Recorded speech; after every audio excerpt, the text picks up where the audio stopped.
Hello, welcome to my channel. ఇవాళ మేమైతే ద్వారకా తిరుమల వెళ్దామని డిసైడ్ అయ్యామండి. ఎందుకంటే మా పాపకి మొక్కుంది. సో అది ఇద్దామని చెప్పేసి స్టార్ట్ అయితే అవుతున్నాం. సో ఎలా జరిగింది మా జర్నీ అనేది వీడియోలో అయితే చూసేయండి.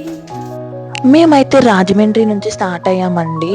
మధ్యలో మాకు గోదావరి బ్రిడ్జెస్ కూడా వస్తాయి. ఇక్కడ నుంచి మాకు ఒక జర్నీ వచ్చేసి 1 to 1.5 hours పడుతుంది. మేము హైవే మీద వెళ్ళాం కాబట్టి ఇంకా ఫాస్ట్గానే వెళ్ళిపోయినట్టు అనిపించింది.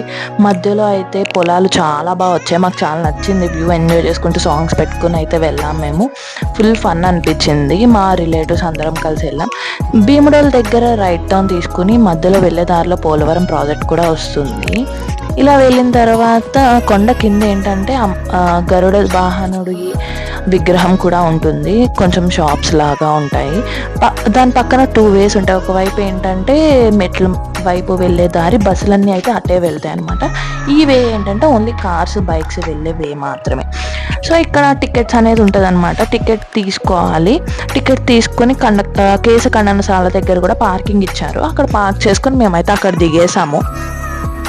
ఇది వరకు గుడి లోపలే ఉండేదన్నమాట. ఇప్పుడైతే సపరేట్గా దీనికంటూ హాల్ బిల్డ్ చేశారు. లోపలైతే ఎలా ఉందంటే మెన్స్ సపరేటు, లేడీస్ సపరేట్గా హాల్స్ అయితే పెట్టారు.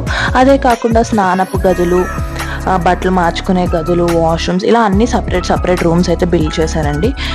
మేమైతే మా పాపకి గుండు కాబట్టి ఆ టికెట్ తీసుకున్నాము. నేనేమో 3 కత్తులు ఇచ్చుకుందామని చెప్పేసి ఆ టికెట్ తీసుకుని కూర్చున్నాం. మేమైతే అస్సలు ఎక్స్పెక్ట్ చేయలేదండి మా పాప అసలు ఇంత సైలెంట్ కూర్చుంటుంది అని చెప్పేసి. సైలెంట్ కూర్చుని గుండె అయితే చేయించేసుకుంది అనమాట. అసలు కొంచెం కూడా ఏడవలేదు, కదలలేదు. మంచిగా క్యూట్ అయిపోయింది. హెయిర్ మొత్తం పోయిన తర్వాత మేము కూడా స్నానం చేసేసి గుడి దగ్గరికి అయితే వెళ్ళి స్టార్ట్ అయ్యామండి. కార్ పార్కింగ్కి చాలా పెద్ద ప్లేస్ ఇచ్చారు అక్కడ.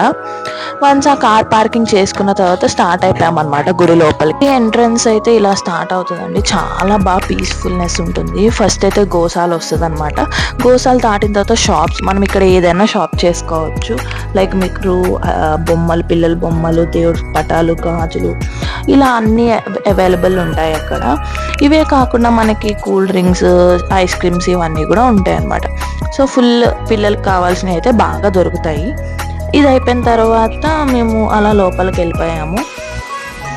లోపలికి దారి ఇక్కడ ఫ్రీ దర్శనానికి ఉంటుందన్నమాట, లేదా డైరెక్ట్ లోపలికి కూడా ఉంటుంది. ఈ మండపం వచ్చేసి పెళ్ళిళ్ళు చేసుకునే వాళ్ళు ఎవరైతే ద్వారకా తిరుమలలో పెళ్లి చేసుకుంటామని మొక్కుకుంటారో వాళ్ళు ఇక్కడికి వచ్చి అయితే పెళ్ళిళ్ళు చేసుకుంటారండి. ఇక్కడ అమ్మవారి చీరలు కూడా అమ్ముతూ ఉంటారు.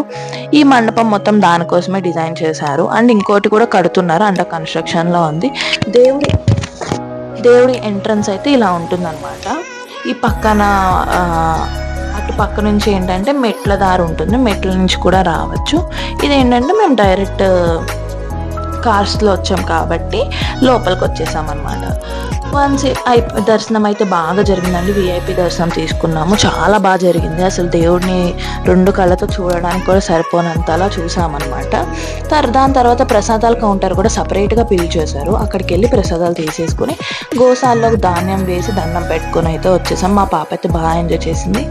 అండ్ ఇక్కడ మధ్యలో కృష్ణుడి బొమ్మ చాలా బాగున్నది అనమాట. వన్స్ ఇక్కడ ఈ గుడి దగ్గర అంతా అయిపోయిన తర్వాత కొంచెం కొండపైకి ఇంకా వెళ్తే అన్నదానశాల అనేది పెట్టారనమాట. అక్కడైతే నిత్య అన్నదానం జరుగుతూ ఉంటుంది. ఎవరికి తోచిన వాళ్ళు సమర్పణ ఇచ్చుకుంటారు. దీనికైతే చాలా క్యూ లైన్స్ కట్టారు. సో మేము అవన్నీ దాటుకుని వెళ్ళాల్సి వచ్చింది. కానీ లోపలికి వెళ్ళాక ఎంతమంది అయినా కూర్చునే అంత ప్లేస్ అయితే పెట్టారండి. అది చాలా అద్భుతంగా ఉంది చూడ్డానికైతే. సో అరిటాకులో అన్నం భోజనం అయితే పెట్టారు. ఫుడ్ కూడా చాలా బాగుంది. చాలా అసలు కొద్దీ తినాలనిపించింది అనమాట. అంత బాగా పెట్టారు ఫుడ్. మేమైతే ఫుల్ ఎంజాయ్ చేసాం. ఫుడ్ అయిపోయిన తర్వాత ఇంకా కొండ కింద కుంకుళ్ళమ్మ దేవాలయం అని చెప్పేసి ఉంటుందండి. ఇక్కడ అమ్మవారిని దర్శనం చేసుకుని మేమైతే స్టార్ట్ అయిపోయామన్నమాట. అమ్మవారు కూడా రూపం చాలా బాగుంటుంది. వీడియోస్ కోసం నా ఛానల్ అయితే సబ్స్క్రైబ్ చేసుకోండి. Thank you. బాయ్.